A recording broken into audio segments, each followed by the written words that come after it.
Seriously, that's how it always is. Today is Thursday, January 12th, 2023. You have Noah, Todd, and Game Day CJ here for you to talk sports, talk life, to live, laugh, love, Yeah, be merry.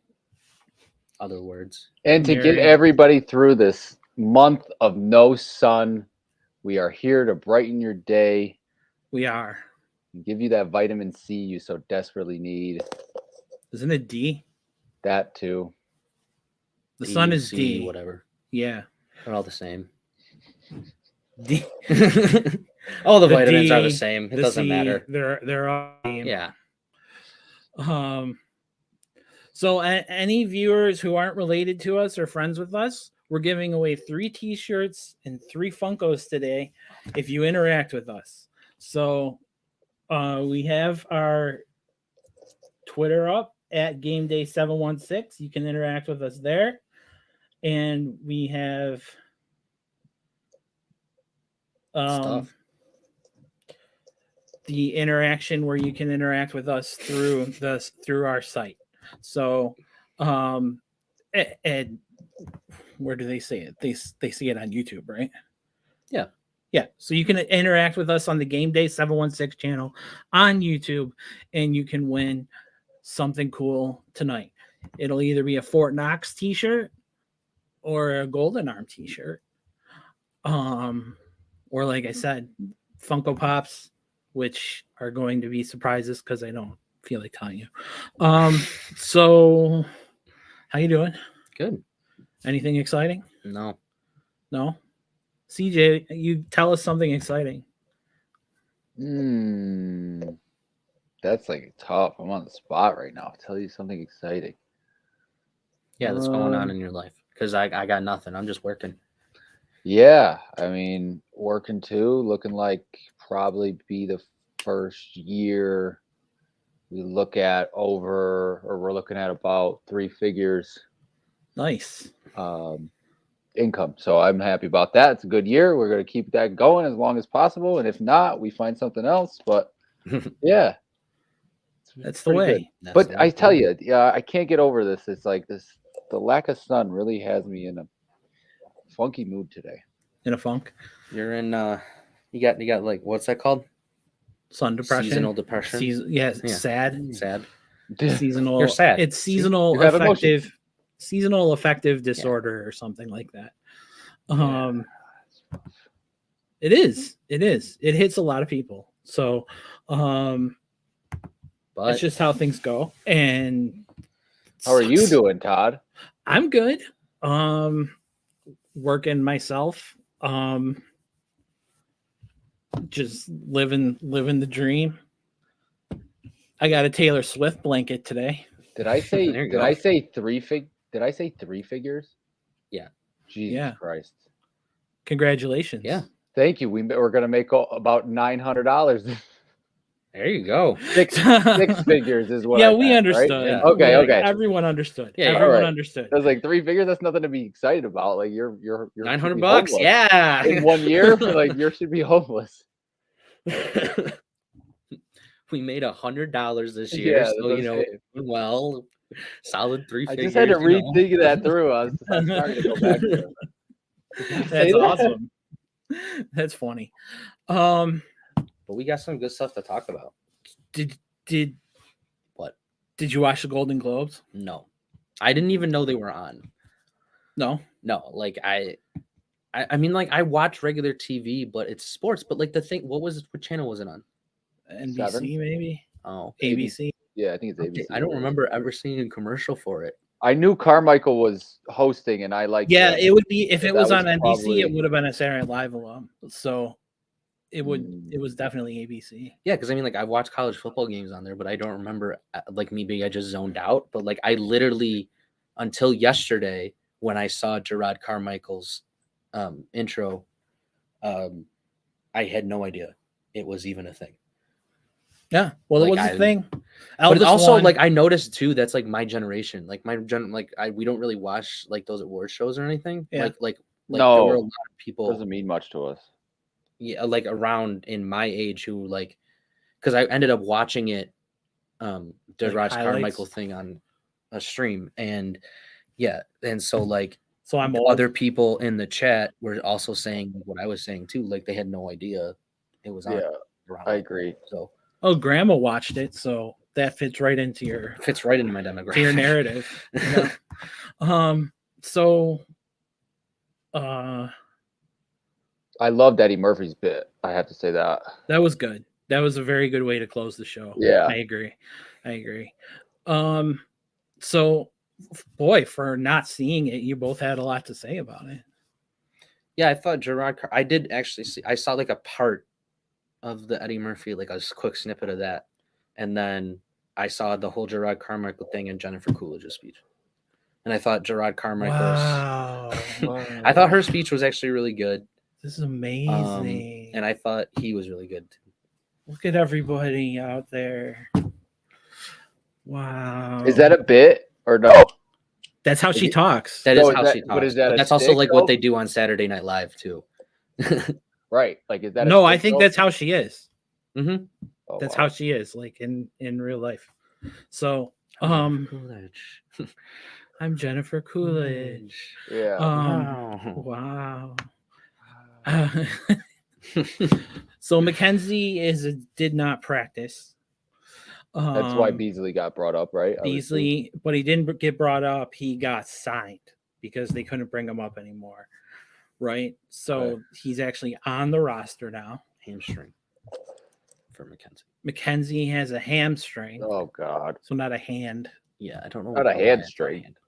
Not a hamstring. Noah. Yeah. You were telling us that it was a hamstring. He's not a puppet. Sorry. Dad jokes. When you get there. There's two of you, so like I can't Yeah. get away from the jokes. At you know? some Like- point, you have to embrace them. like I won't be able to go anywhere. There's nothing to do. Yeah, no, I don't know why I thought it was his hand for some reason. But yeah, no, it's his hamstring. So like, yeah, I don't think he's playing on Sunday. But I also think that the signing of Beasley is just smart, period. Honestly. I think Yeah, so in the too. playoffs, I I'm think fine he'll with be a help through the playoffs. He gives This Josh time. confidence. Right, because again, as I mean, I know I we'll love you, get to Josh this. Allen. Well, we'll get to this, but again, in the Patriots game, he needed the 8-yard out on third down, and who did he find? Beasley, you know. So was it's his like one it was the catch. one time, Yeah. but they needed it, and he was Yeah. there. Right. And I think Jordan Phillips did not practice. yes, shoulder. But that's the same injury, so I don't know if they're just trying to be careful and not get him like re-injured, because the only addition so far is Mackenzie. The rest of these are old injuries that they're just nursing. That's why Did like Phillips Boyer didn't practice practice yesterday. Wednesday, but not Thursday, or what? He hasn't practiced this week, I think. Yeah. But Poyer didn't practice yesterday and then was limited today. So But Yeah. Poyer's Poyer. Like, you know he's gonna play by now. Sometimes Right. like the veteran rest is like the practice Wednesday, that they're off Thursday. So, like, Right. well, I mean, like I said, the thing that Like McDermott that was said Saffold. on Wednesday, I think yeah. Saffold had a lot of veterans guys, today. a lot of guys, you know, in the league. he likes to do that. But he said on Wednesday, you know, now that we're in the playoffs, he said first it's no new injuries. He said this on Wednesday, Good. so that was before Mackenzie got injured today.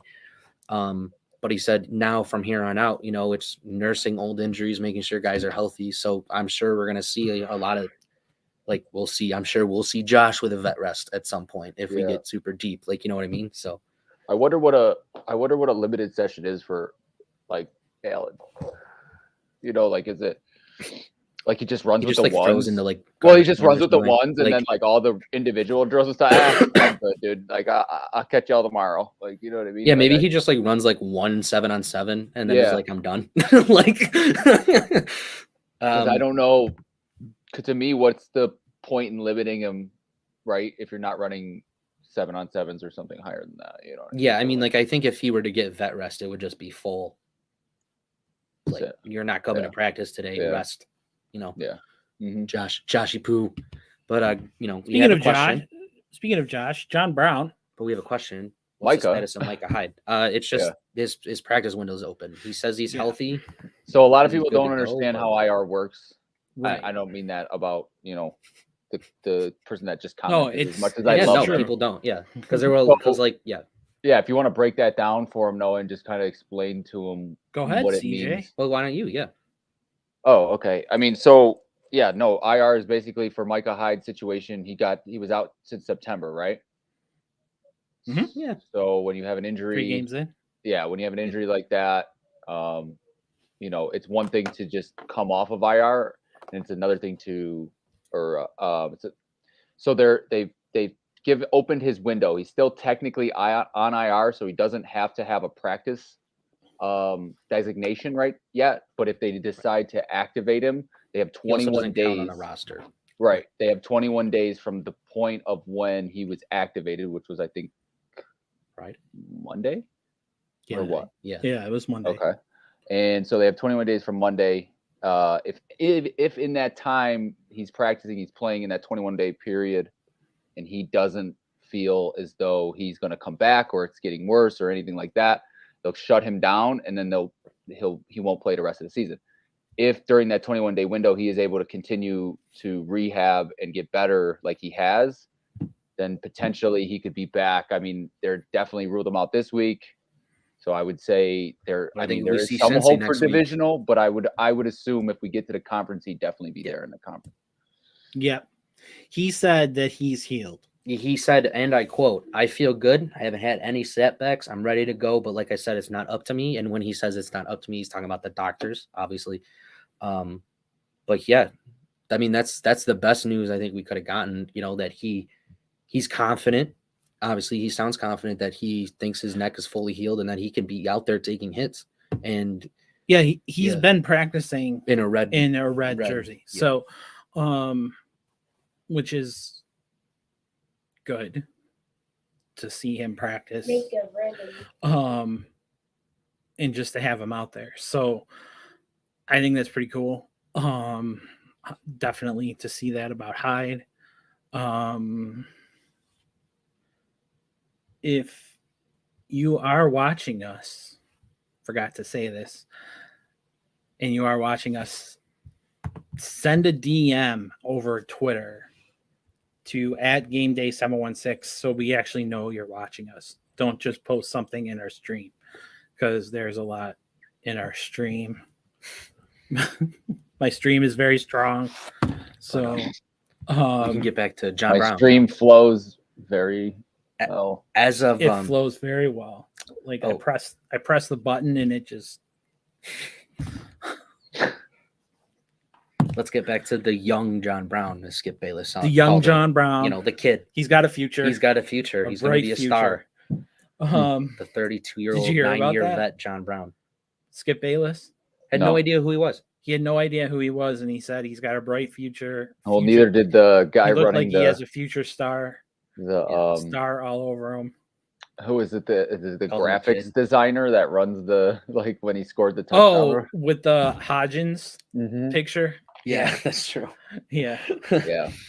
So John Brown should feel pretty slighted right Yeah, now. he really Yeah. should. I would call him up. Are we and- expecting a 2-touchdown game out of him now? Like, what's going to happen? Hey, if he can grab a touchdown like he grabbed against the Patriots, I'll be I pretty mean, happy. I'll take a That was- 40-yarder again. Yep. Like, that one and the Diggs throw were probably, like, those were just all Oh around my great God. plays. No, I don't know. Yeah, that was great, but that Diggs Oh, that Diggs, Oh. yeah. was just, oh my God, dude. Like, just, I was like, there's no way. I was like, this is in the air. I was I'd like, be is interested he to see about to do what I think percentages. he's about to do? And then Diggs catches it. And I was like, yes, he is. I mean, it was one of those oh like my pin it. God. It was like pin it. It was right, but it was right where it needed to be to like just pin it and go down with And it was in stride. No, the timing Like, to make that throw, like that takes so much. Okay, so like beginning of the year when we go outside to play football, like my timing with the kids is off. By the end of the year, like I am dropping dimes like 30 to 40 yards downfield. You know what I mean? Like and they're dropping them, right? But like that's neither here nor there. My point is that like we go out So every they're day. like Gabe Davis.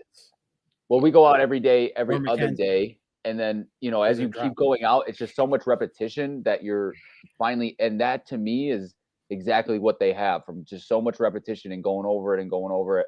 they're Yeah. able to know exactly what, like Josh knows exactly how fast he's getting down the field, and he's putting it right there, and that just takes, it's a lot I of think he's back to working being together. a little more healthy. Like a lot of people have said that, like when they look at him and stuff, like his arm doesn't look as bad mechanically and that kind of thing. Like he's not sort of trying Well, I with mean, his since body the to elbow injury compensate. you're talking about, Yeah, or yeah.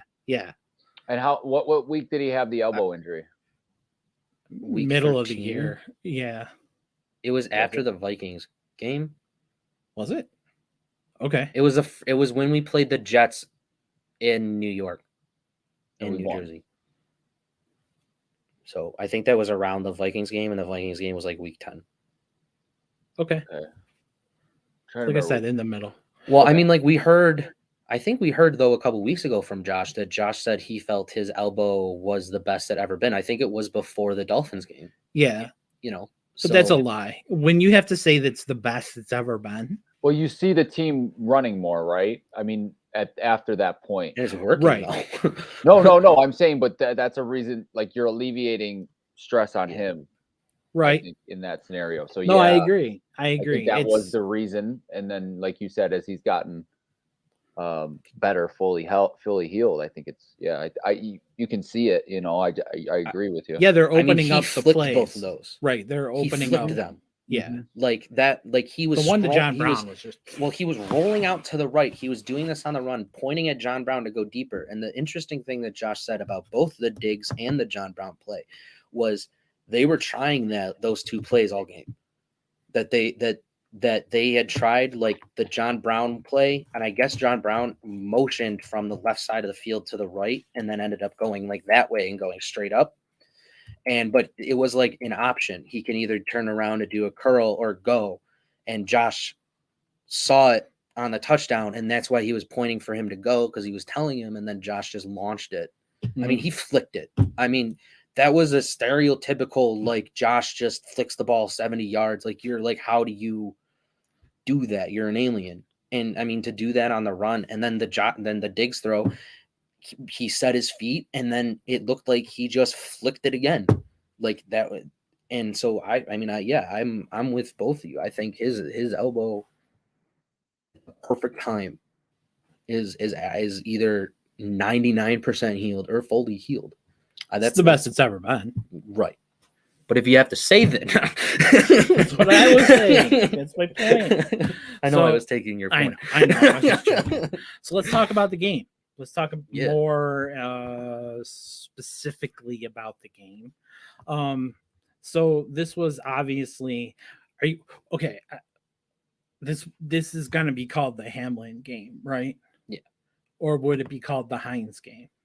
I think it's Hines for Hamlin. I don't know. Like, H for H. Yeah, but what would you remember? Probably the Hamlin piece. Well, I think you would first remember Hines, but you would remember Hines, right? Because opening kick, you were there. Tell us how it was. So even you were there. Tell us from the start, with even LaShawn coming out as a Pittsburgh alum, pumping up the crowd with his where you would rather be. Yeah. How was that? Like, because you don't see that stuff on TV. Yeah. I mean, again, like it is every single week, you could hear a pin drop when he's speaking, and then the whole. I mean, it's like a wave of sound of everybody just doing it all at one time, and then it goes dead quiet. Then he does the next piece, then everybody, and then it's just. I think that's honestly one of the coolest things that they implemented, was that instead of having them like wave the flag or whatever. But it was emotional. It wasn't as emotional as I thought it would be in the beginning, obviously. Right. But I mean, when he returned that, I mean, you were there with me when last year, the Patriots, that first playoff game at home, and that stadium we thought moved. I think the stadium levitated for a couple seconds. Like, it was so loud and like, just, I don't even know how to explain it. And I said to Jackie, I go, he might be able to return this the second, because I was looking at because I was able to see the coverage and Right. there was a gap. And I was Yeah, like, there if he was. hits that and he sees it, and I was like, and the second he got the ball, I was like, he got it at the perfect time because the blockers hit everybody the second he got the ball, and that gap just opened Mhm. because the guys fell over. Like our guys were able to stop the momentum of the Patriots guys, and those guys fell over and just opened that gap. And the second he got that ball, I turned to Jackie and was like, I'm not, being one of those guys, but I was like, I think he might be able to return this. And then he returns it. Well, if And they're all you were knocked like, over. Yes. oh my goodness. Right. Like, that weren't the exact words I said, but like, and then everybody's high-fiving and like people were like crying. And like, I even got teary-eyed. I mean, Jackie and I were like hugging for like that was just, it was an insane feeling. Like I can't even describe like I had every single of good emotion running through. Euphoria. Yeah, it was just pure. Yeah. And then, the second time he did it, that was just, you were just like, what is going on? Like, but when he returned it that second time, Yeah. I mean, I knew they were going to win the game even when they were down. Yeah. But like, when he returned it the second time, I was like, okay, this game's over. Oh, I was like, the definitely. Patriots looked so defeated that they let 2 kick returns happen. Even for touchdowns. Belichick's face looked that way. Didn't you think, Belichick CJ? was livid. Like Belichick looked like, okay, we lost. You're muted. He's known for his special teams too, right? So like I feel Right. like that's definitely what he wasn't happy about. Maybe that. that's where Patricia's go. I think guys were just ready to run through a wall. Yeah. And they like that first kickoff was like, Yeah. I mean, 3 years, 3 months to the date when we last returned a kickoff for a touchdown. Like that's just destiny. Destiny. I don't believe in God, so I'm not gonna. But you could be superstitious. I am a little suspicious.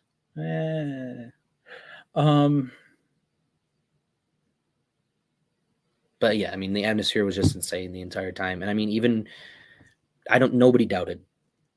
Like that was the first time honestly that I've ever been to a game where there was not one person I felt in the entire stadium or around us who doubted that this team was going to win, like from the beginning. Mm-hmm. And the funniest part was we were walking in and these Patriots fans are like standing with us and they're like, they were getting ragged on by some Bills fans behind us. And then they're like, we're with you. We want Matt Patricia to be fired. We want you guys to demolish us. Intercept Mac Jones 3 times, please. We don't care. Make Matt Patricia look awful. Like, yeah, I think he's a problem there as far as offensive coordinators. And that's been a big thing in Boston about their offensive coordinator position and having positionless coaches and that kind of thing. And, we'll get to that in a little bit. So, tell me about the interceptions, because the Bills haven't seemed to really get a lot of turnovers this year, at least in my head, like that are memorable. I remember the Milano interception from a game earlier this year that was a pick 6. But I mean, we had turnovers, right? Tywan Jones touched the ball with his ankle or whatever. Warriors had a bunch. Oh yeah. That's true. He had like 5 straight games with a pick or whatever. Yeah, that's true. Yeah. I mean, this first interception, because I mean they were driving.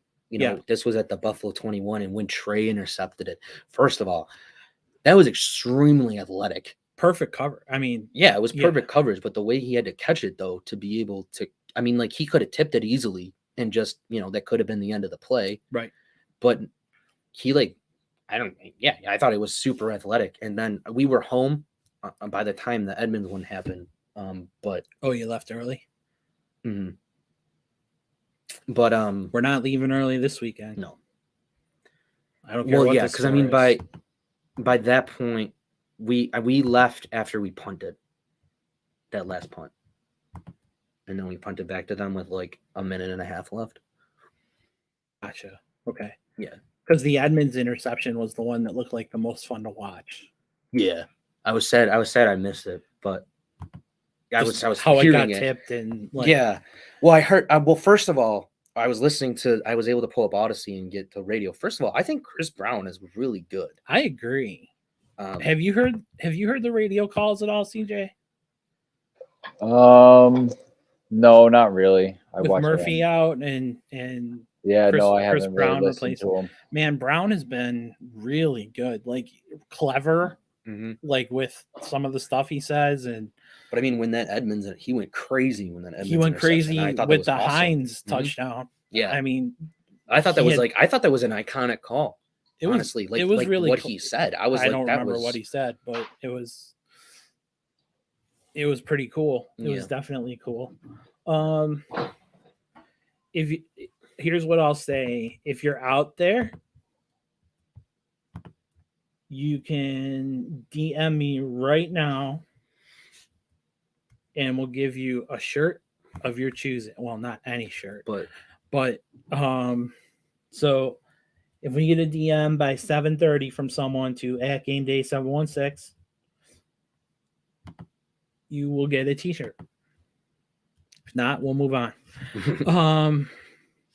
So, or you can post a comment through Yahoo, right? YouTube, you mean? YouTube through AOL, through Firefox. AIM. You can post a comment and do it by 7:30. So you have like 2 minutes. So what was it like watching it on TV though? Like, was it as equal? Like, were like you? Yes. Was it? Yeah. Well, we had Romo and Yeah. Nance. I mean, and Nance is always just so classy, right? I mean, that's how I see Nance. Like I mean, we've talked about Nance before, right? Yeah, Nance Just is really good. Understated, classy, always kind of knows what to say. And then Romo is boastful, Yeah. never stops talking. No, Jim, if you look at it here. Right. Well, no, that's more Collinsworth, right? Well, this guy Collinsworth is here's a guy. Yeah. But I thought it was really good. Romo sounded a little choked up, I thought, and even Nance was saying like storybook beginning. I mean, I don't think you could have. I don't think a Hollywood writer could have. I mean, you do, but you know what I mean? Like, it's one of those things where you're like, not even in Hollywood would they have predicted that. Right. And it did feel like that though. I mean, like, you just, like I said, at first, like when he caught it, I was like, oh, but you never think that's going to happen. Like, you know what I mean? Like, you always think they're going to get tackled. Right. But then he like got down to the side and just kept going and going. And I'm like, and then you're like, there's no one there. And then he just has to beat the kicker. And I saw a stat on the kicker, the separation was like 8 yards because he was going so fast. So the kicker had no chance to catch him. Yeah, they showed his speed, his top speed at one point, and I just remember going, that's fast. Yeah. Okay. It was like 21 miles per hour or something. They said it was like the third fastest in the league this year or something like that. I mean, they all had to just be juiced. I mean, you know what I mean? You know what I mean? Like he made the cut. He was like he got to the edge and just was gone. Yep. Okay. So emotion in the stadium for Hamlin. Mm-hmm. Lots of cool stuff going on. And they honored the training staff and honored the training staff too. We didn't get to see that. That was really cool. All we saw was they honored the training staff and everyone just kind of waved. Yeah, I mean, we all cheered, screamed, did our normal. CJ, stuff. what was? We can move on. But I want to get what CJ. What was it like watching it on TV for you? The kickoff. I missed it. That's okay. That's okay. What about the Did you miss the whole game? No. I mean, like, just so the kickoff? For me, like I'm like addicted to Yahoo Sports and like watching the play-by-play because a lot of times it comes in faster than what's happening on the screen for whatever reason. Yeah. So I don't really get to view it like live, but I definitely the second one, I remember seeing that the first one happened and being like, whoa, like that, because that was the longer one, right? Or wasn't Yeah. it? Was the 101 or That was the 101. That Yeah, he okay. was in the end. right? And I remember seeing stuff about it and just wow, that's incredible, And I doubled down on my idea. Okay, this is why they brought him in. You know what I mean? And Right. That's what I was thinking too. I was like, this is the exact reason he is here. Like, and I remember when he first was brought in, and I was like, I'm just thinking in my head, like, that's got to be, they have to be, that's what, you know what I mean? That's what they're hoping to use him for. Yeah. And I was excited when he was brought in, and then so you think about that, and then the second one happens, and I'm just like, wow, like, okay, that's 2 in a game is pretty incredible, punt and kick. And I was just, I hadn't seen nothing like it before in a Bills game, and it was incredible. So like that second one was just kind of even more surprising, and it was such a dagger. You know what I mean? It was such a it really and they were hurt only the up Patriots. 21-17. Yeah, that was it the crazy really thing. hurt the Patriots at that point. Right. And so that was huge, and you could kind of feel it after that. That was the game. Okay, now we'll be all right. Now we can kind of relax a little bit more, and take those shots downfield, which is what they did. And that's kind of my process, my thought process when it happened. Cool. Moving on. Thank you for sharing. So thanks for asking. Was there anytime? Was there so we saw a lot of tributes, obviously, to Hamlin across the league. Most of them seem to be like team prayer, right? Like, and the T-shirt, the both NFL sides, national T-shirts, both sides praying together, or like Noah said, everyone in the Pray for Damar black shirt on the sidelines, like the coaches and stuff.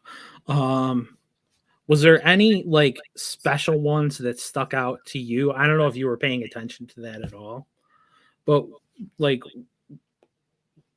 that other ones did that were more than just that. Like, to me, like, I thought the Russell Wilson and Derwin James one was cool. I don't know if you saw that one or not.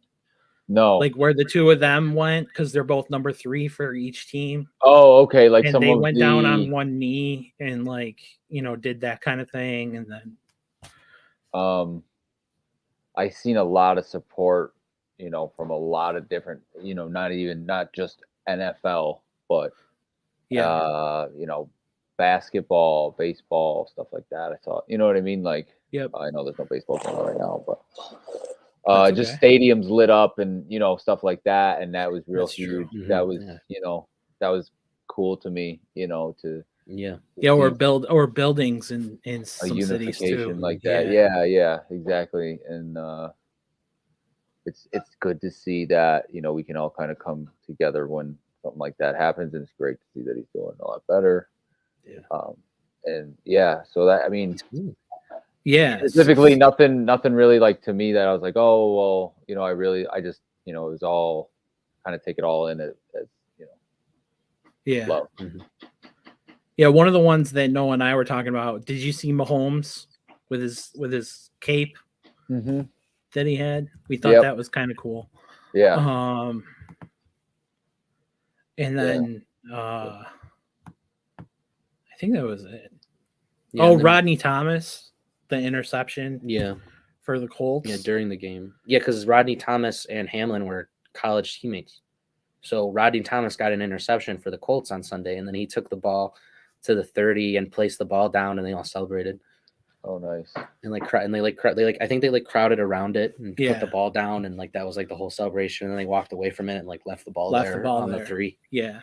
Because all the teams, I think, were able to paint their 3 either the 3 on each. They painted one red, and then at the other end they painted it blue. Yeah, I think they could have done whatever they wanted, but it had to be the Bills blue and red. And then I think there was also I think they could have in the back of the end zone. I think they put "Pray for Damar" too. Oh, Huh. I don't remember seeing that, but I don't know if that's true. Yeah, but I felt like I saw that. cool. But maybe that was just us. Maybe that was was. So all the prayers worked. DeMar's home. Yeah. Actually home, which is incredible. Yeah. You don't see this kind of recovery ever. You know, I mean, to like the point where like the doctors say, you know, like This is astonishing. everything is intact. You know, everything seems to be all right. We have no clue what happened. We don't know the root cause, but like he's functioning. Yeah. You know, and there's going to be physical therapy stuff and that kind of stuff still ahead of him. But the fact that he can talk, write, read, do math, you know, I mean, just things like that. Well, he was jumping up and down and setting up all the alarms in the ICU or whatever. Yes. So they kicked him out and sent him to Buffalo General. Right. Do you think DeMar will? I think he will if it's okay. Yeah, I don't think he will. But I don't know. I think maybe he'll give a video message. Maybe. It just, I mean, we don't know how fully healthy he is. So, I mean, it depends. Right. We know. I mean, if he has to like come out in like a wheelchair, home, that's not going to happen. But I think if he's able to walk out, I think that might happen. Well, we already know that they chose legends for the game. So it's not like there's a super secret legend for the game. Yeah, it's McCoy. No, it's Jackson. Oh, yeah, that's right. That was last week. McCoy was last week. Yeah, Freddie Jackson. So it's Fred Jackson as the legend of the game. So it's not like they're trying to hide it and then it's going to be Hamlin walking out. Oh, yeah. You know, that kind of thing, like waving the flag or anything like that. But I don't know, you know, I'm looking online and like at Twitter and all this kind of stuff. And like, there's people are talking like he's going to play again. He's never going to play again. Right. I mean, I don't know. Just like, I was thinking the same thing today. I had said that to somebody. I said, he's going to play this year. I said, he's going to play this season. No. I mean, I don't know how you get released from the hospital. I don't even understand what that, like, again, I don't, we went through this like 2 weeks ago. Like, I don't know. He wasn't in critical condition anymore. He could breathe on his own. He could eat on his own. He could walk on his own. Okay, but does the heart have stability enough to play a game again? Like, they would know that. No, because they had talked about there needing to be some they also said physical therapy. Yeah, and they also said like his return to football is down the road. But I think like it's up to him too. I mean, like if he goes through the process and he does this stuff with the doctors, I mean, it's not like he's not working with ECMC. He's working with the Bills training staff and the Bills doctors. So they're going to be the ones who are now doing his physical therapy and all that stuff. So I mean, like if he continues that and he gets the clearances and goes through the process, if he wants to return, I mean, I think it's up to him. He just has to go through the process. But I mean, he's not coming back this year. I don't think he's coming back anytime soon. But I mean, like, it's because he's young. And I think that's also what plays into it too, is he's 24. So, I mean, like, if he wanted to, and like I said, he goes through the process, he gets the proper clearances. Doctors are like, yeah, okay, you know, it was a freak accident, but everything's fine. He can play, and he wants to. I don't see why you would stop that if he wants to. I mean, it's up to the doctors, right? But I just can't see it. I mean, it's great that he's going to work with the Bills staff, and it's great, all of that kind of stuff. That's just top staff, top world staff in general. Yeah, no, right? I know. So I mean, it's great that the Bills are willing to do that. I have a hard time thinking that this guy was dead on the field for 10 minutes. And it's about his mindset. People are thinking that people are thinking that they're going to okay him to play football again. Like that. I mean, he could be like medically cleared, but like I said, you know, if he doesn't want to, I mean, he could just be like, I don't know. I don't know.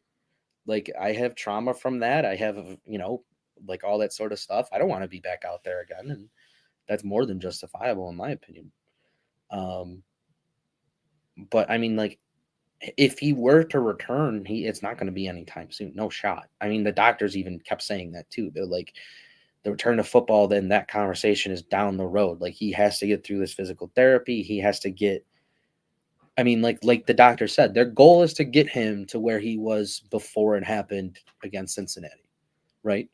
So, I mean, like, if he gets there and he wants to play football again, then he was able to play football before it happened. You know what I mean? But again, I think it's up to him. But I think, I mean, I have no idea. I don't know. I mean, like, you hear about how special he is and how much he loves playing football and all this stuff, but when something like that happens, what happens to your love for that sport? But again, like, he could also sit there and be like, it was a freak accident. It was a 1 in a million chance, 1 in a bazillion. But if they truly don't know root cause, right? They think it might have been that one thing.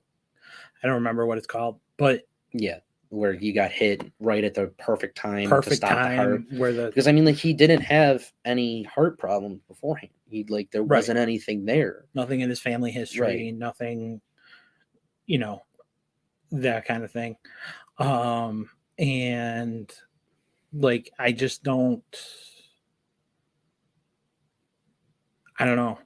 I just can't imagine being a doctor saying, yeah, again, like, yeah, we had to revive you on the field after you being lifeless for 8 minutes. And he wasn't just lifeless. He was dead. I'm sorry. He had no life for 8 minutes. And them saying, yeah, go ahead. Go play again. I mean, they could just, I mean, they're doctors. They can't. I mean, if he's medically cleared, he's medically cleared. But I mean, like I said, it could just be that it's more mental than it is physical. I mean, he could be physically perfectly fine. Yeah. But I mean, it could be like, I don't know, the way the rumors that we heard about Trey, where like he had to be like coaxed out of his basement during rehab, like had to like be treated like kid gloves when coming back to the field, and being like, it's okay that you made a bad play, like, you'll get back to it, it's okay. And I mean, like, it's understandable to have to do that for players with big injuries like that. I just never had it in my head that he would play again. Like, I'm like, just never, not because of like trauma, not because of PTSD or anything like that. I just had it in my head, like, physically, you're never going to allow him to play. I had it in my head that there was no way he was going to walk out of that situation without heavy brain damage. And so when that's not the case, right? Like, I now need to reevaluate. Now I don't know what's possible, to be honest. Right. Like, you know what I'm saying? Like, I'm on the same boat. That's how I look at it. I guess. I mean, they still put him in a coma. They still took all the steps. I mean, maybe that saved him and will allow him to play. I mean, I guess we just don't know. Anyway, so not medical advice. Yeah, we're not doctors. So, Hamlin is trying to trademark the phrase, "Did we win?" And if he gets to trademark it, he's going to sell shirts and stuff, and give all the proceeds to the Cincinnati Medical Center. Will he be able to? Because to me, that kind of feels like Ohio State trying to trademark the. You can see, the thing about trademarks is, as long as you specify specifically, like, what it's specifically, as long as you do that, like, what it's for, you and just don't say, we're gonna trademark this. Like, did we win? Right? Because, like, that's true. If he was like, people say that all the time, shirts or something. Right. Like, he can say that. Okay. You can say, we're going to trademark it for clothing, or we're going to, that right? Because Ohio State was like, we just want the right, and they wanted what? And they were like, we just want the, like, we just want it. It's because it's because when players introduce themselves, right, they introduce from the Ohio State University. Right, but their reasoning was, no, we just want the. Right. like for no other reason than just to be able to get the money from the. Right. Yes, Taco Tuesday. Exactly. That was another example. Oh, well, that's right. I forgot About LeBron about that bird with LeBron. Yeah, I was like, what? trying to trademark. Yeah. Yeah, that went well for him. Oh, we'll see. I mean, that's cool if he's able to do it. Hey, that's awesome. Good for him. He's a good guy, Yeah. Yeah. and we know that. Yeah, it definitely seems that way. All right. All right. All right. What do we got? Sabres. Cool. They're losing. Are To they? give an update? But yeah, Are they in the blacks again? no, they're regular. They're in the blues. They're in the.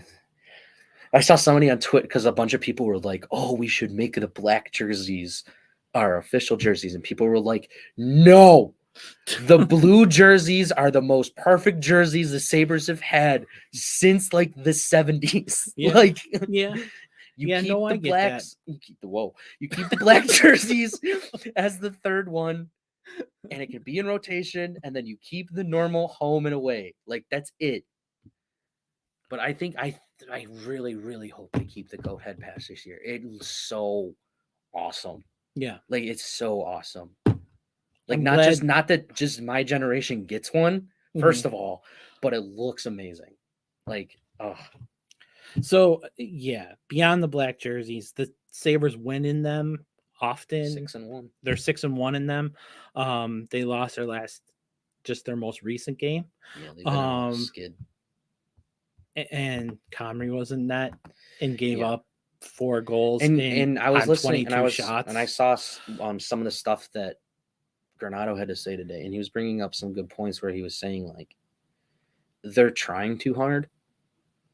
Like he thinks that they got a little cocky, and that's what I like. He didn't say that obviously, but I kind of felt like that's what he was saying. Like he was saying like they kind of got in their own way, and like they're kind of just like not making the easy pass, which is like the thing that I think we lauded them for in the beginning of the year was making that easy pass, making it all look easy. Yeah. Except, when Tage does. And being fast, but right.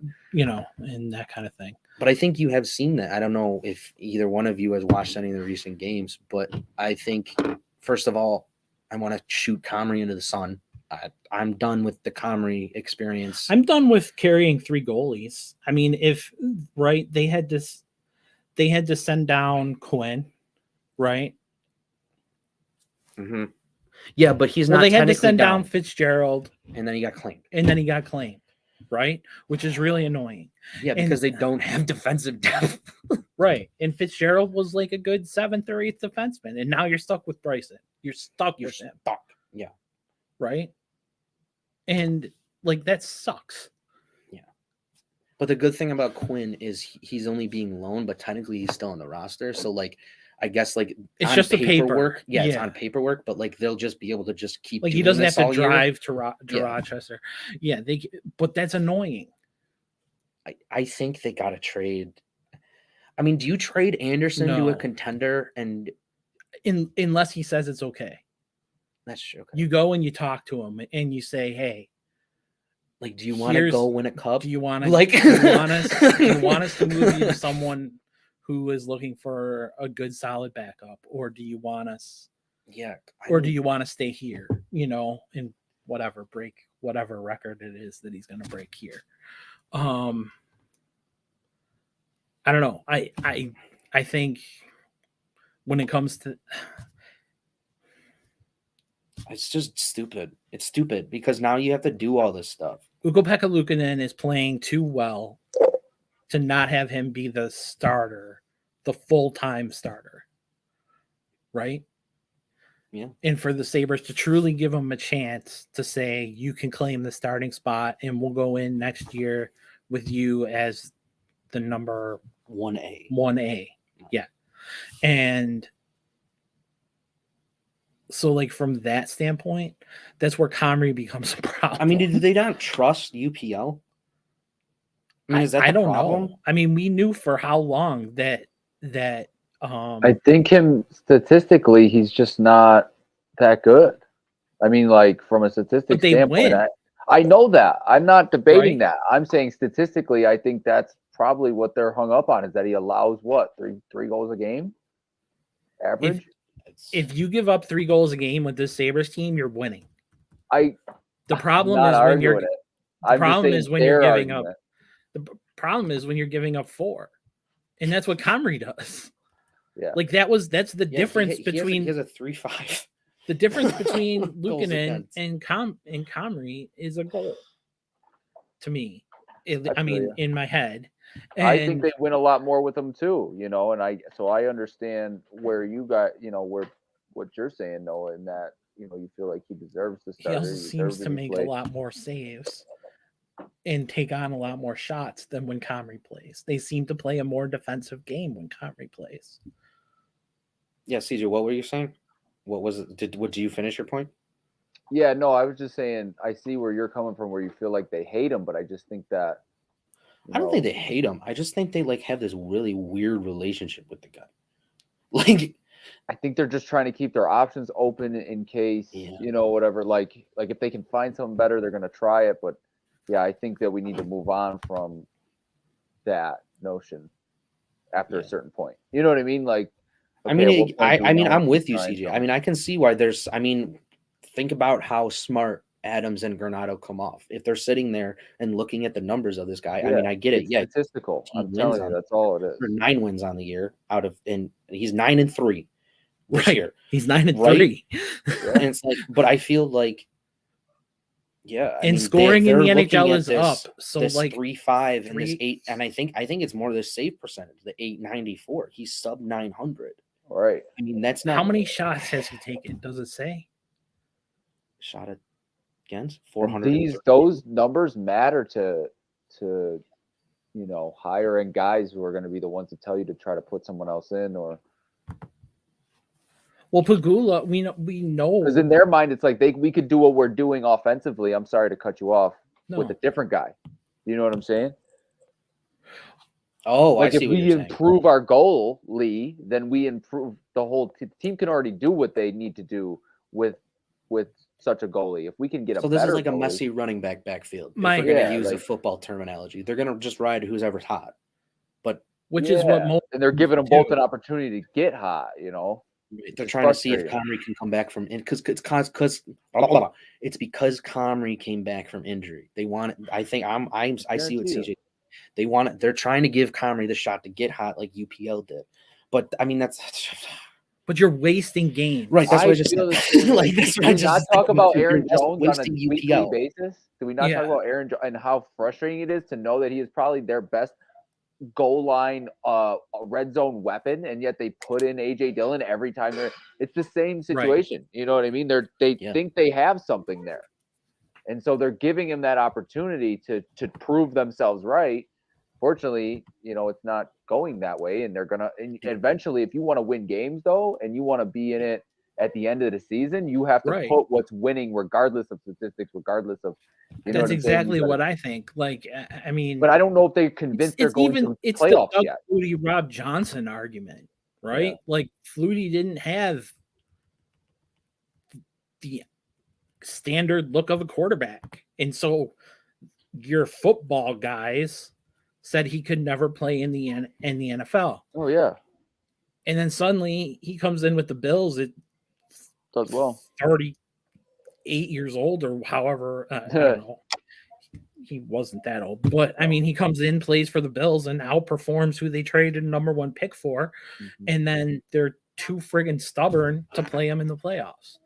And it's like right now the Sabres are wasting games, right? Because the last time we talked about this, they were out of a playoff spot, and now they're 6. That's my point. Is I don't think that I don't know if they are thinking a few weeks ago that they were going to be in the playoffs.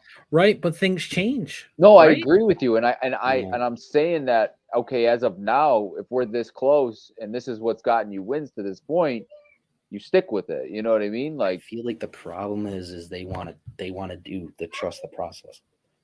They obviously you can't get too but I understand that, but they obviously came into this idea with Andy and Comrie.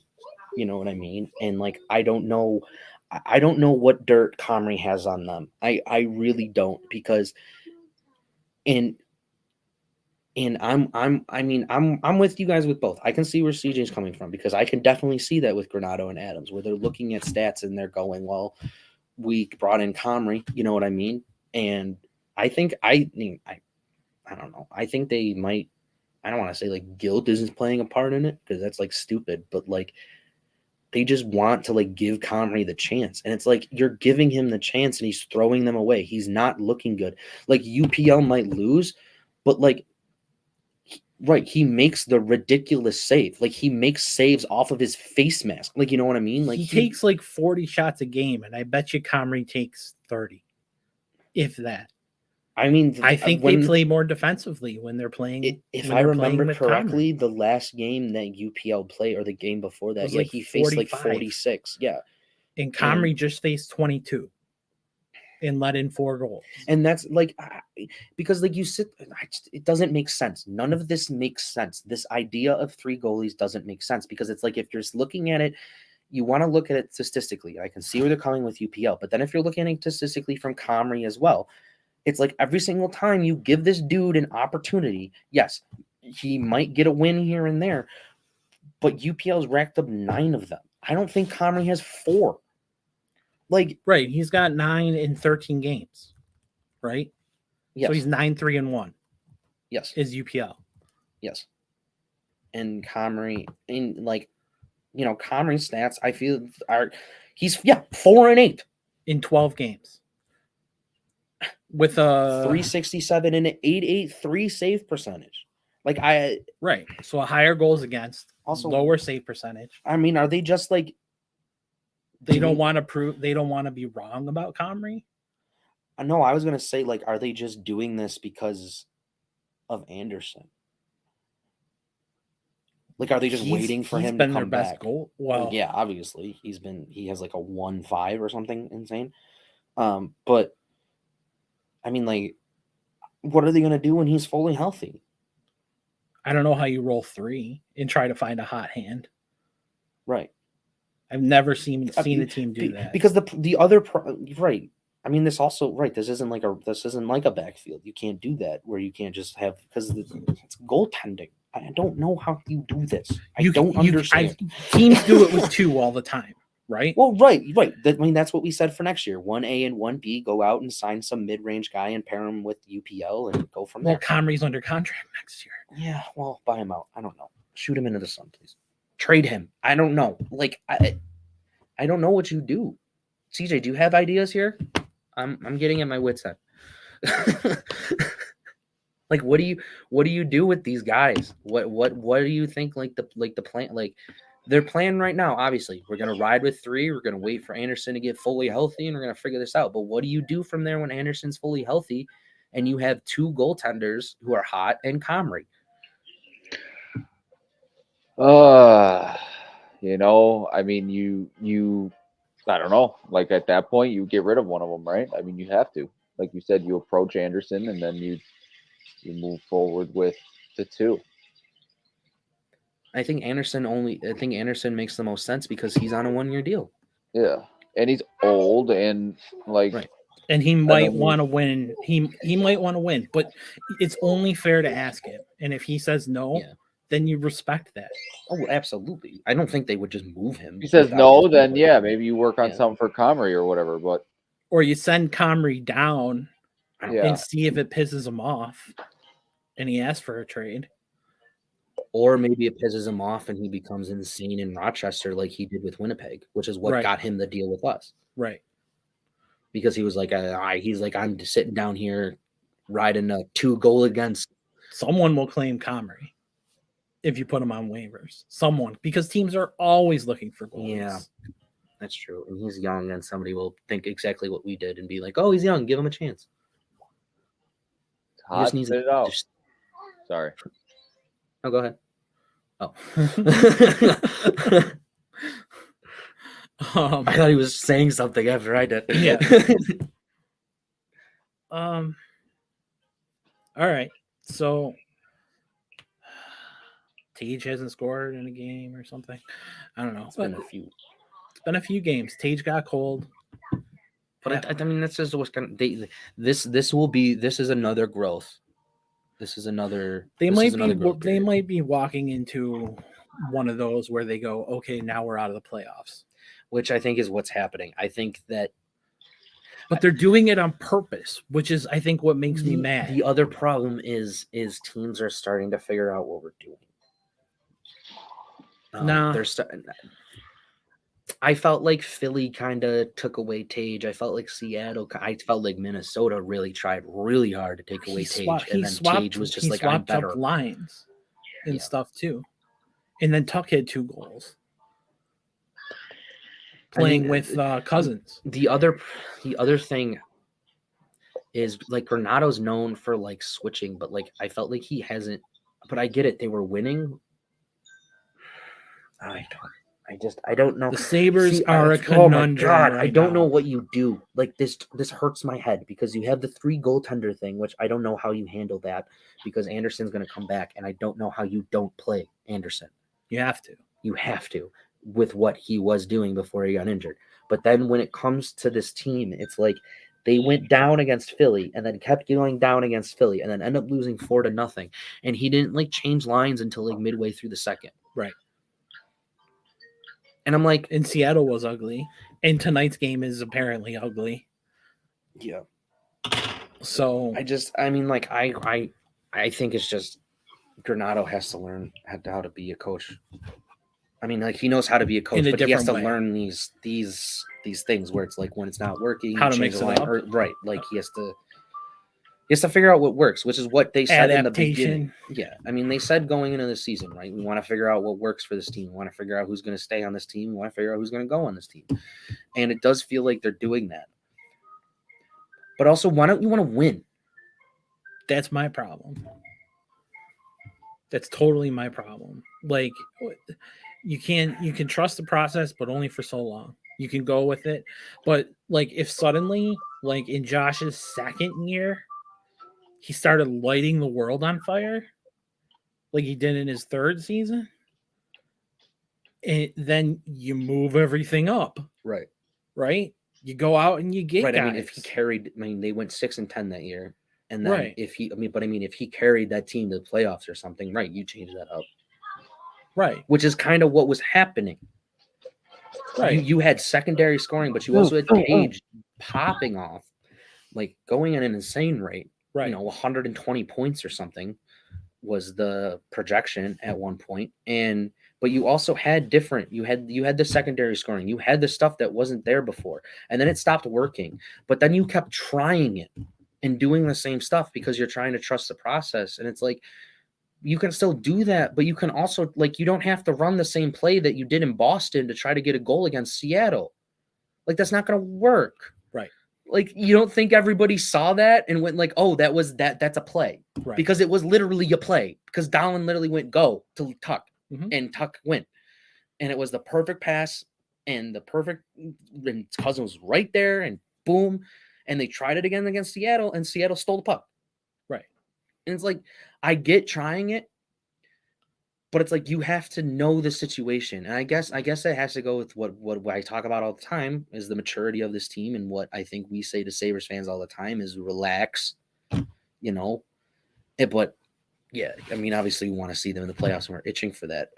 But I think, yeah, it's annoying that they don't want to win when they seem to be this good. Yeah.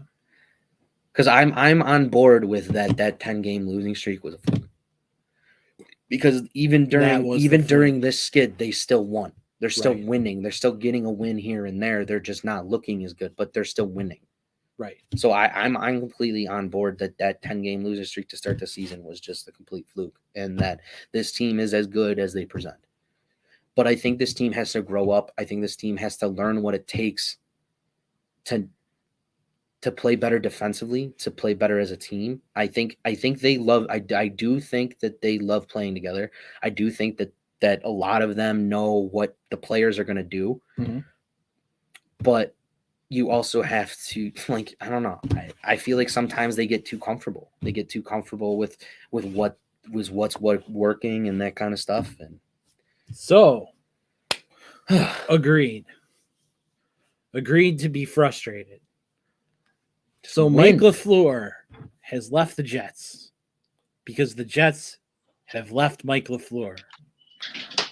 Yeah. They're like, you can seek opportunities. Actually, you can just leave the building. You can just get out I had of here. read You're a gone. few hours before that he was going to be staying on or whatever. It said for now.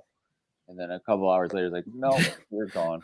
Well, they may have gone to Salah and said, It's you or him. He's right. like, him. Right. He was like, oh yeah, LaFleur, bye. Easy decision. Yeah. It's all his fault. Yep. So we're blaming this on one of yous. Either you get down Right. with it or you're going down. It's actually because It just- LaFleur and Wilson can't get along. It's not anything to do with me. I swear to God. Yeah. I'm a leader. Yeah. They just can't be. They just can't. I just follow can't me. lead Wilson. Right. I just can't make Wilson shut up. Like, Yeah. I think that's honestly it. Yeah. Any way to make him look like it's all his fault. Yeah. Other news. Obviously, the Cardinals fired Cliff Kingsbury, and Yeah, good. And I know Yeah. this is the Cliff Kingsbury hate club. Yep. And, the club and their GM Yeah, Steve Philly Keim people. is stepping down. for health reasons, which I hope he's okay because he's a good guy He's who's very well respected. Very He's a well really good respected, GM too. and he developed a lot of good players. Larry, I mean, And- Carson Palmer. Right. You know, he traded for Palmer. Yeah. I like Keem. I mean, I remember watching the Hard Knocks, or I think it was the All or Nothing. Yeah. You know, the He was Cardinals are the only winning team to ever appear on the All or Nothing. Every season really? after that, the team has had a losing record. Wow. And obviously they're the only team to have make the playoffs on All or Nothing as well too. Well, I rember. Well, the it's funny if you think about it because what year. gives them the okay to do it Well, they is did they have to be like, it just has to be like kind of turmoil. I feel Mhm. like when they like the Bears are probably going to get it next year, because they're just not teams aren't that good that get it. I feel like most times. Right. My favorite season was the Rams. And seeing like you got to see the move at the end, but like the scene where Jeff Fisher gets fired. Yeah, that's wild. God, like the first time I ever watched that, I was like, oh my. I'm trying to think I was my like- earliest remembrance of it. Yeah, I probably understand that. why people love Jeff Fisher, like the players, because like the way he was like a good guy. Well, but I mean, like even the way Yeah. he like came in and like spoke to them, and he was just like he was basically just like I'm gonna tell you straight up, He's like I got fired. He's like, but it has nothing to do with you guys. He's like, you guys played your hearts out, and he's like, and I wish the season would have gone better, and I wish and he said all the typical coach things, but then he was like crying as he like left, and I was just like, oh my god. Yeah, that's a tough one. But he deserved to get fired. So, 7-9. So LaFleur's out. Kingsbury's out. Lovey got fired from the Texans. BS. Broncos. Two I'm not years a in a big Lovey row. Smith supporter, and 2 years I in a don't think row. I've ever fully supported Lovey, but I felt that they don't should have think- given him another opportunity. No, because they're picking too high. I don't know. I just felt like the narrative they said when they hired him. You know what I mean? Like, Was this or close to this? Like I is that how thought you 2 feel? years. Because I almost feel like they made it seem like, oh, he was a great fit here, and like this is where he was supposed to be, and he's getting his redemption shot, and you know what I mean? Like, and it just never was that, in my opinion. But I Yeah. also felt like if you looked at I also felt like first of all, Houston's roster is atrocious. Yeah. And I think, we talked about this, but also like they were in games. They were close. They went toe to toe with some. They took the Chiefs to overtime. They beat the Titans. They lost to the Cowboys by 4. And it's like they were close. And yes, in some games they weren't. They lost 31-3 to Jacksonville. But I felt like when you looked at the season as a whole, like I felt like you could sit there and be like, okay, I'll what did you expect from him? give him more. Like give him that opportunity. Well, and he had Pierce, who Mhm. ran his heart out, And he Drafted him, right? had Pierce from day Yeah. one too. So yeah, he knew Yeah. what he had. Didn't screw around with like Burkhead or well, I mean, in the beginning of the season, yeah, but once he proved himself, like it was Yeah. Pierce all the way. You know That what was I like mean? the second week in too. Yeah. Right. Well, no, like and Yeah. as a rookie, you kind of, you know, You got to earn it. Yeah. yeah. so I wasn't surprised. But yeah, I felt like, I mean, I never have I felt like he's an elite head coach, an amazing head coach. It's just, you know, Like he's not going to win them a Super Bowl. But My- I'm like, my he thought- can build them to that point, No, and then you can just fire him I thought right when you I like start to honestly get ready to thought when go to he the got playoffs. hired that he was going to be there for 2 years and then be out. Like he was just holding on for them while they went through this rebuild, so they didn't have to deal with yeah. somebody It else. seems like they have a decent relationship where like Right, almost like he knew that going in, you know. right. That's sort of what I thought. I just thought it would be for more than 1 year. Maybe I just feel bad because I mean it came out that he like was trying very hard to keep this job before he got fired. Yeah. Well, he's out. We know Frank Reich is out. Jeff Saturday is probably out. I don't think he is. Well, I mean, they said he's a candidate, but are you going to hire him after he has 1 win in 8 games or whatever he think- coached? I think Jim Irsay is going to sit there and go, I trust in him. I brought him in as interim for a reason. Yeah, no, it's going to be a terrible hire. I don't think it's this. I think he should be fired, but I don't think it's going to happen.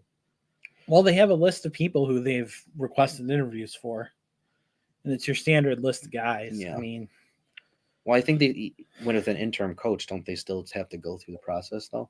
yeah, at the end of the year, Yeah. right? You don't have to during the year, but Right. you have to go through the Rooney Rule process. Raheem Morris needs a job. Raheem Morris deserves a job. So does the guy in San Francisco, D'Amico Ryans. D'Amico Ryans. He deserves a job more than Raheem Morris, in my opinion. He should have gotten a job last year. I think Morris deserves it more because this is only his second season as a defensive coordinator. No, because he was getting really. Yeah, he was Because he was getting offers last year. I He was know. getting interviews last year, and then he was like, "I want to come back and learn how to be a coach more." right. I thought he was But like I in, think his last third or year was fourth. his first year as a coordinator, I think. Okay. Well, I mean, like I just trying to just looked at remember what he's who did with the their- 49ers defense, and it's just Who like their that's who their coordinator was before him, and I can't remember. someone bad. But no, he wasn't bad. Like he moved on for a good reason. But anyway, so are there other places who are going to surprise us? Well, we're hearing that the Chargers might fire Staley. Right. If they don't do anything, which is tough being in the AFC and in Yeah. playoffs for the first time with a young quarterback playing against these guys. That's tough. They're playing the Jaguars too. I mean, that game could go either way. If they lose to the Jaguars, I guess I could see the owners. But the Jags are good enough. Okay, but you just went 12-4, right? Did they? Yeah. I'm pretty sure they went 12-4, and the Oh, expectation they were second. the expectation is for them to roll the Jaguars. I mean, But you played Mike Williams in They the were 10 final and 7. game and got him hurt. right. And you played So, other like- starters as well. Right, Herbert came out there for the second half. Right. Halfway Yeah. through the third, he was finally taken out. I'm like, what are we doing? And then Staley was like, oh, it's trying to keep him sharp. Like, no, that's not the way that works. Right. Right. Unless it's a tight game, you pull your guys if you know you're heading towards the playoffs. Would you fire Staley? If he You wouldn't? loses, No, Yeah. I don't. Honestly, I can't. I don't. In my mind, like, I don't put any weight into that. I don't think he's going anywhere. he also punts from the opponent's 44. He did that once. I mean, I don't know. I just feel like what he's done in the past couple of years for them and Herbert, there's no way I'd break that up right now. I think you break it up. Okay, so I think now that they made the playoffs, I think he's on the hot seat. That's what it should be. So you fire a coordinator. Maybe fire the defensive coordinator at this I point. mean, it'd be insane to. You said they went 12-4. They went 10-7. Okay, that's what I thought. My bad. That was still good enough for second, and that was still good enough. 10, that's a good season. You know what I mean? That It is is a a good season. season. Yeah. And I think they lost a couple games that were close also, so I mean, you're obviously not going to win the division, but I think that from here on out, now that you've made the playoffs, he should be on the hot seat, and the expectation should be you make the playoffs.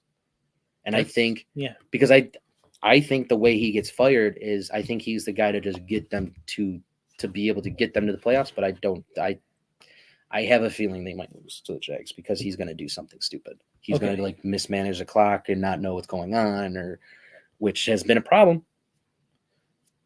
Okay, so there's a CJ, you like Sean Payton, right? yeah, I mean, yeah. Okay. Because he lives in Los Angeles now. Yeah, I guess people are saying that he's waiting for that Staley to be fired. And I'm like, but also if I'm Sean Payton. Well, and they have to come to a trade agreement as well. And New Orleans wants a number 1 pick, a first round pick. Right, because he's still under contract. I mean, if I'm New Orleans, why not? Right, you start there if you're New Orleans. Yeah. I mean,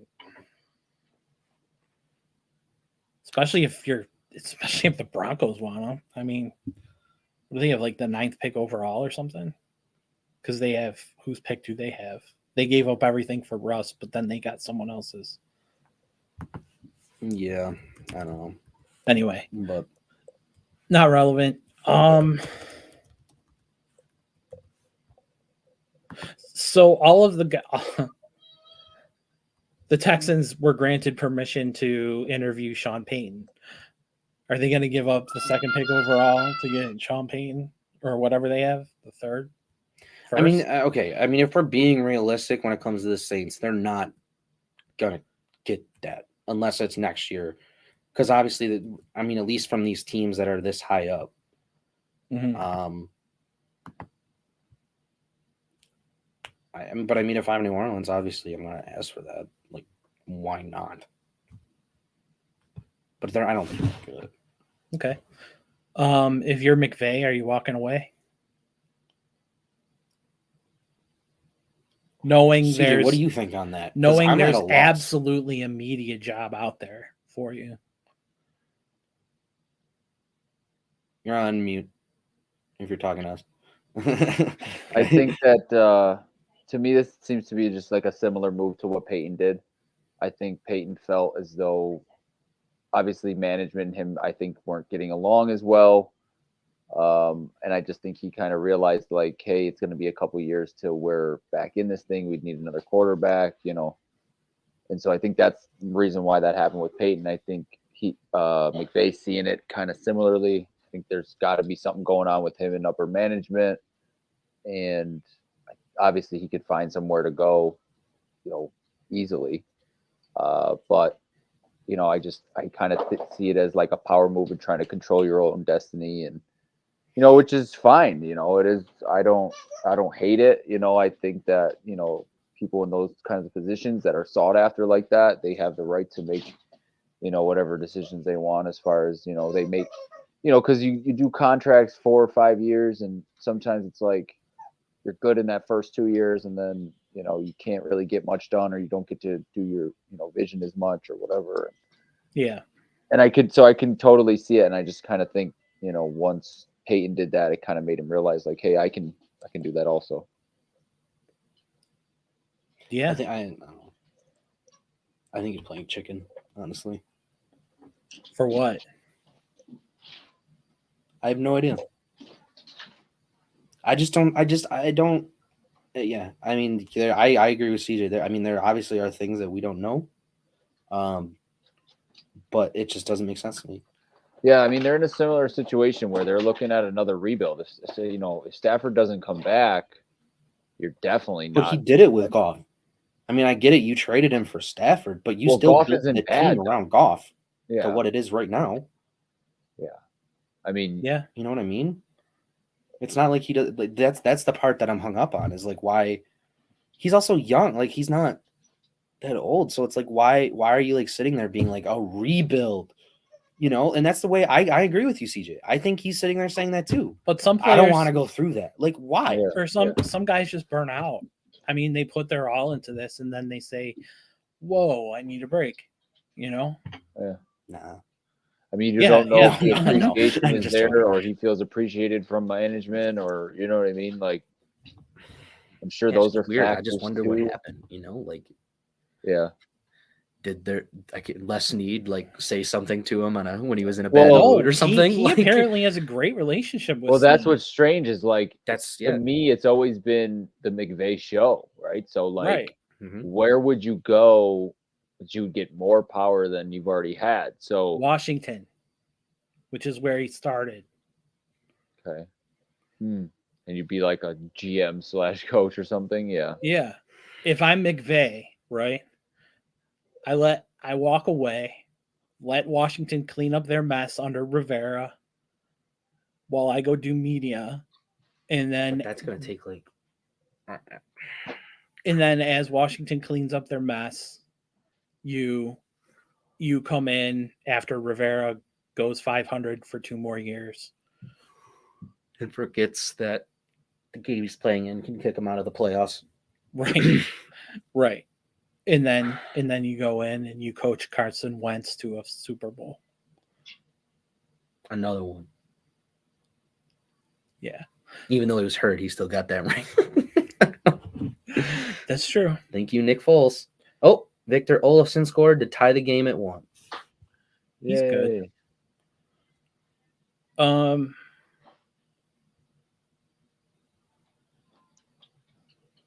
Any thought that Jim Harbaugh is going to come into the NFL? No. I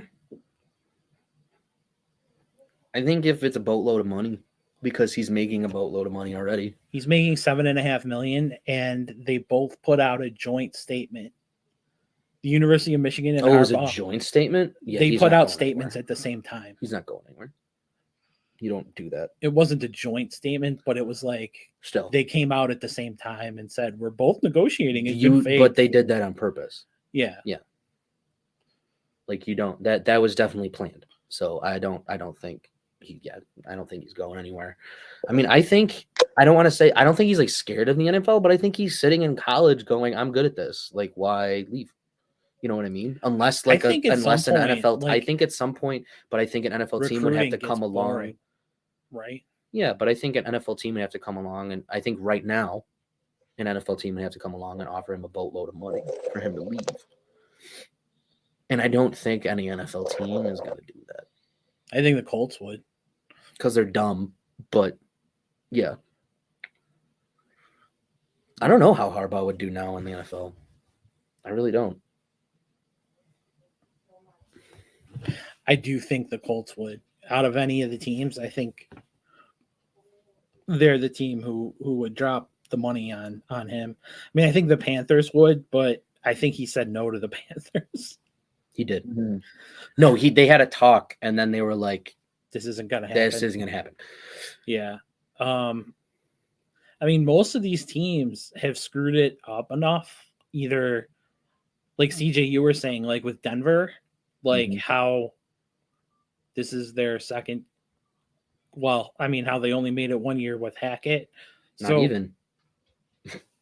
Right, not even. And so now you're not going to go get Sean Payton. You know what I mean? If you're Denver. you're not gonna get him because how's he gonna go? Is stability? Is this stable? Right. That's true. Well, yeah. You know, And I've heard a lot about the Denver, like since the team was bought out by who they were bought out by. I've heard that they. oh Walmart folks. I can't remember the exact name, but I just know that like I've just heard that they have really kept a hand in things. You know what I mean? And kind of tried to. Well, it's the owners of Walmart. The owners also, when they hired Hackett, basically undermined the GM and were like, we're picking the coach. Right. He'll have some say. He'll be a part of the Right. process, but we're picking the coach. Right. So that doesn't bode well either. Plus, Special team player of the week. yeah, I heard that. And Josh was offensive player of the week, right? Was he? Or air raid No, player of the week. Yeah, Judy. air raid. He was the Judy FedEx air was. raid player of the week. Yeah. He wasn't offensive Yeah. Okay. because I think it was Mahomes actually. No, it was Judy. It was. Oh wow, Yeah. good for him. I think it was 150 yards, 30, 40 rushing, and Where's 5 that been catches. all week? All year.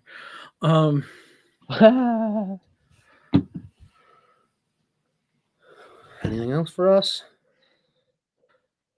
Did we get to everybody? Yeah, I think we did, right? Well, we got to everybody. Which one? I think the Carolina job is the least likable. Really? Well, Do I you mean, think okay, but I mean with do you Denver. think- okay, do you think these quarterbacks, either of these top, what is it? Are we just going to say there's 2 quarterbacks at the top of this draft Bryce Young and Stroud and Stroud, and then there's a drop to Levis, and everybody else? Yeah. right? Yeah, I would say it's Stroud and Bryce Young at the top. And there's only 2, so it's not like You got to get high to the get Josh Allen, or Right, whatever. where there's 18 of them. Yeah. I mean, I think Levis is still a first round pick, but like a mid first rounder. I don't think you need to trade up to get him or anything like that. Yikes. Yahoo doesn't even have him up that high. And Winnipeg pulls ahead. Okay. This is from December 14th, and Yahoo has it as Bryce Young, Stroud, and then Anthony Richardson from Florida, Hooker, Cameron Ward from Washington State, then Levis. But I mean, this is also from December. Right? I think so. I'm not entirely sure, but I thought he said he was staying. I still he got think hurt, I mean, yeah, but I still think it's Young, Stroud, and I mean it's everybody else. and then everybody else, right? Because Anthony Richardson isn't that good, right? Next year's class will be good. Yeah, with the guy from USC, yeah, or Caleb Williams. So I guess if you're Houston, are you drafting one of them? The Bears aren't. right. What pick did they have? They're the second pick. They're the second pick. I would say, yeah. I think they're drafting Bryce or Stroud. I don't think you could go wrong with either one of them, in my opinion. I think Stroud might be better, but well, they both played on powerhouses, right. so That's why it's I'm hard saying. to know. Yeah, but I guess that's my Stroud just does Houston- some things sometimes where you're just like, whoa. Houston, I guess, becomes desirable if you're a coach who wants to develop a quarterback. Right now, if And we're that's looking at not the Lovie list, Smith. well, yeah, that's true.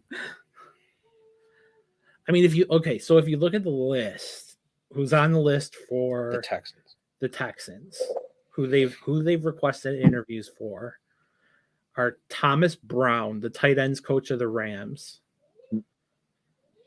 Ejiro Avero, who seems to be on everyone's list. He's the defensive coordinator of the Broncos. Yeah. I mean, their defense. I mean, what was the thing? If the offense scored 16 points, right, all year, they would have they would be like 12-4, right, or something. Jonathan Gannon, the defensive coordinator of the Eagles, who they said is the early front runner. Ben Johnson, the offensive coordinator of the Lions, who interviewed today. Mike Kafka, the offensive coordinator of the Giants, Hmm. who is part of Dable. right, he's under Dable now, but he was plucked from Kansas City. Dable plucked him from Kansas He City. was, yeah, that's right. He was their quarterbacks coach. Yeah, or their passing game coordinator. Yeah. And then Sean Payton, he was granted permission, but I don't, unless, like you said, the Texans are willing to dump money. Well, I think they can still do the interview. He has to sign the deal first for them to come to an agreement. Like he has to be like, yeah, I'm going to coach here, and then they have to come to an agreement about. And then D'Amico Ryans, who we've already talked about, but it said not interested.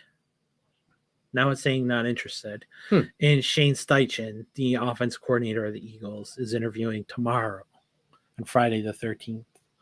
So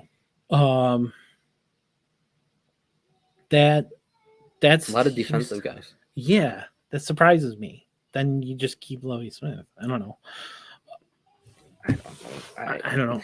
Today's a lot of I don't know. Yeah, because we're looking. Okay, I mean, think about the stuff that we've talked about, though. I mean, it's all freaking nuts, and we're right about these teams. Every single one of these teams have shot themselves in the foot repeatedly, and then go, "Why is my foot bleeding? What did I do?" Right. While holding the smoking gun in their hand. I mean, all of these teams are dumpster fires. All of these teams have ownership who think that they're smarter than they actually are. And okay GMs. Well, the problem with the Texans is Caserio as well. I mean, he is not great as a GM. Like, especially as far as giving up power. I mean, I think that's the talk on him. That's the rumor on him. Whatever. It makes sense. He came from the Patriots. He came from New England. It was probably he got out of under Bill Belichick's thumb and was like, I get to feel what a GM is like. Right. Right. And so it's the only list I see Thomas Brown on. But I don't know. I think the Broncos are interesting looking at Jim Caldwell. I also like that they looked at David Shaw. That they looked at David Shaw, that Frank Reich is on there. They seem he mentioned as a candidate, but the team is moving in a different direction. I think they want to pair Russ with an old school mindset kind of guy, but also somebody who will help him. Harbaugh interviewed already. They have an interest in Peyton. I think everybody's just gonna. They have an agreement on the trade compensation for Peyton, and Peyton has his coaches lined up. Mm-hmm. We heard that last year too, and then he was like, "I'm still gonna step away."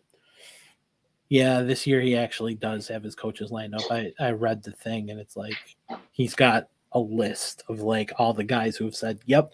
He probably has to. I mean, he probably has to come into the interview with that. Honestly, have a plan. Well, I mean, every coach does, right? But yeah, but I feel like especially him, he has to be. I mean, he hasn't been in the game for I mean, that's the other 2 years. Yeah, it's been 2 years. I mean, how much has the NFL changed for him? Probably not a lot. You don't think? No. I still think he could get something out of Wilson. Absolutely. But was it one of you who was telling me that he's like a Mike McCarthy clone, or McCarthy is like a Sean Payton clone? I think if you look at their numbers and stuff, like they have almost the exact same winning percentage, number of times they made the playoffs, number of Super Bowls won. I already don't like McCarthy. Right. But and so people were talking about like if the Cowboys fire McCarthy to hire Peyton, that would be ridiculous. I thought that was the rumor last year that McCarthy was going to get fired and Jerry Jones was going to call up his buddy Sean Payton and say, "I want you to come coach for me." And then Jerry Jones was like, "No, we're sticking with McCarthy." Right. But maybe he'll do that with someone else now. I think Sean Payton just also likes the attention, but yeah, it's just me. So here's what Last thoughts on this? The Bears just hired the Big Ten commissioner, Yeah. Kevin Warren, as their president and CEO. Yeah, he's really good Yeah, at everything he touches. yeah. So that could be good for them. I was reading about like the stuff that he was a part. I don't remember, but I was reading about the stuff he was part of before the Big Ten, and I was like, geez. Yeah, he was only the president of the Big Ten for the last 2 years. But yes, he has a very good resume. Oh, what were the other things that we heard? About Gerard Mayo is being. Oh yeah. So to continue our Gerard Mayo conversation, CJ, the Patriots are in conversations to keep Gerard Mayo around, like for long term, To succeed Belichick, and they're looking. Well, no. It was in an article I read. Oh, okay. To be Belichick's successor, and they're looking for, and they're going to start interviews for an offensive coordinator. But Patricia hasn't been fired. But Patricia's still with the staff. Yeah, he'll go back to a different position. That's what I told Noah. Noah was like, "Where?" And I'm like, "I don't know." They'll figure something out. Quality control. So he's probably going to move his kid out of the defensive coordinator position, move his kid back to wherever he was. And he's not touching his kid. His kid was I think his kid was in Gerard Mayo's position. He's putting Patricia below him. Yeah, like a D-line coordinator or something. I think he's just gonna be like Matt Patricia. Like how coach. The mighty you guys probably don't, but the mighty Boss Tones have a guy who just dances on the stage. He doesn't play an instrument. He doesn't do anything. Mike Patricia, but he just dances on the stage, like through the whole set and that kind of thing. Yeah, that's what Matt Patricia will be for New England. He'll be in charge of morale. He'll be their hype man. He'll be Don Quixote. Don Quixote. He'll be their hype man. Yeah, you got this, Mac. Good job. You yelled at me all the time last year. Go, Mac. I'm really proud of you, buddy. Way to throw that ball more than 5 yards. Good job. Good job. Any guesses on Derek Carr? Not yet. Okay. Yeah, no. I mean, he's not going back to Oakland. We know that much. Yeah. Okay. Oh, Ken Dorsey's on a lot of people's lists. Yeah. I don't know if you saw that or not, but Leslie Frazier isn't on any lists that I've seen. Yeah. So we didn't talk about the game on Sunday. Yeah, we're going to do that now. We should do that. Okay. Because we're at Bills Dolphins. Yeah. Third time we meet them. You got to talk to DeAndre Hawkins. Hopefully, I was just about to do that. I was going to say, hopefully we get to take him out. And when I say take him out this time, I mean take him out to the woodshed, behind the woodshed, and put him down like a sick dog. Okay, so Tua's out. Tua is not playing. We have a 95.7% chance to win, according to ESPN Analytics. Jeez. Well, that's high. The spread is 13.5. It went up to 13.5. It went from 9.5 to 12.5 to 12.5 when Tua went down, and now it's up to 13. Over under is 43.5. The spread is 13.5, and the over under is. So they're just saying Miami's not going to score. Yeah, they're saying we're going to kill them. I don't think that's going to happen. Because I feel like their every single time is solid. Well, yeah, but I feel like also I felt like we said the last time that they were gonna and the game was close. Mm-hmm. So I think from now on, Dolphin games are gonna be fun and close. But I think at the end of the day, they're little brother, and that's the way it's gonna be. And sometimes you gotta show the little brother what's up. Well, I don't think this game will be as close as game 2. I don't think Skylar Thompson has Jack. I don't care. I think if the Bills go up 21, get to 21, they're safe. I don't think Skylar Thompson is going to be able to move the ball. I don't care if Tyreek's healthy, Waddle's healthy. No. I don't trust him to make those throws. Dude had 20 attempts last week and had an average of 5 yards and only threw for 151 against the Jets. So I don't see Skylar Thompson doing anything. Raheem Mostert Is also out. Yes. is also out, and he was the one who tore us up, right? Yes. So, and we know at minimum that Hill is dinged. So is Waddle. Waddle's questionable. Jalen Phillips is questionable. Cedric Wilson's questionable. Raheem Mostert's questionable. And Teddy Bridgewater are all questionable for Miami. I don't think the one with Bridgewater's the going. hand is Bridgewater. Yeah. Yeah, it's like a pinky thumb. or something. Yeah, he like broke his pinky. Thumb. Yeah, he broke something. Yeah, so I mean it's gonna be Skylar Thompson again. I don't care. CJ, thoughts? On who's starting for them? No, just on the game. If Oh. the Dolphins have a chance. If I know you don't like Mike McDaniels that much, but I think he's a good enough coordinator that he'll get them a couple points. Coordinator. Coordinator. This isn't Mike McDaniel's hate podcast, so that's fine. he is a good coordinator. I agree. But I think he'll score some points for them. I don't think they'll be able to keep up. You think they'll keep up? I don't think they'll be able to keep up. Oh, okay. Yeah. No, I mean, like I honestly think if they're able to do even at bare minimum half of what they did last week on offense, I just don't see it.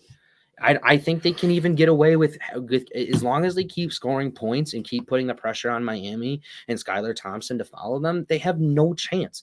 Again, this defense for the third time this season will have to play out of their minds, and they've only done that once. And honestly, they really didn't.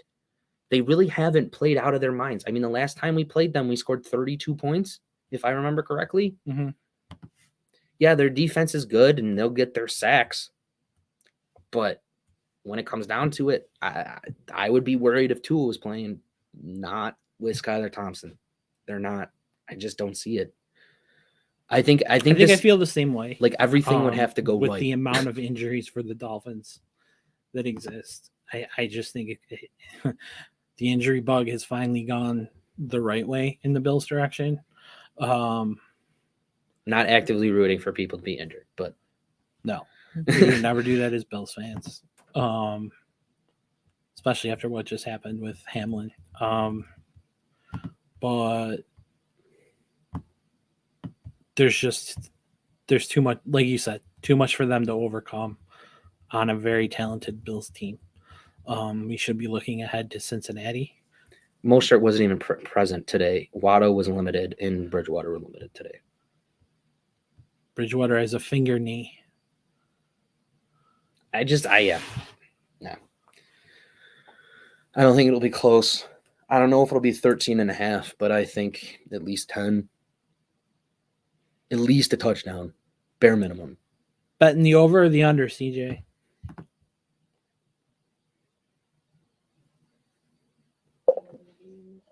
What is it? 43.5. Over. That's like right on that. I know. That's a tough one, I feel like. Yeah, it is, but I'm gonna go over. That's low. I think the Bills can score 35. How about the spread? 14. What is it? 14? 13.5. Yeah. So 2 touchdowns.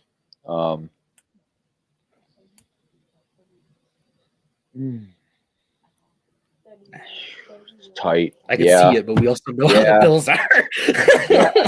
I mean, I could see it. I think we'll be all right. You think they'll cover? Yeah. Okay. Defensive touchdown on the last play. Sure. Pick 6 from who hasn't gotten Tehran. Tehran needs an interception. No, we'll hold Tehran for next week. Against Burrow. Yeah, he'll do what he did against Kansas City. We'll give a pick 6 to true. Jaquan Jones this week. Johnson?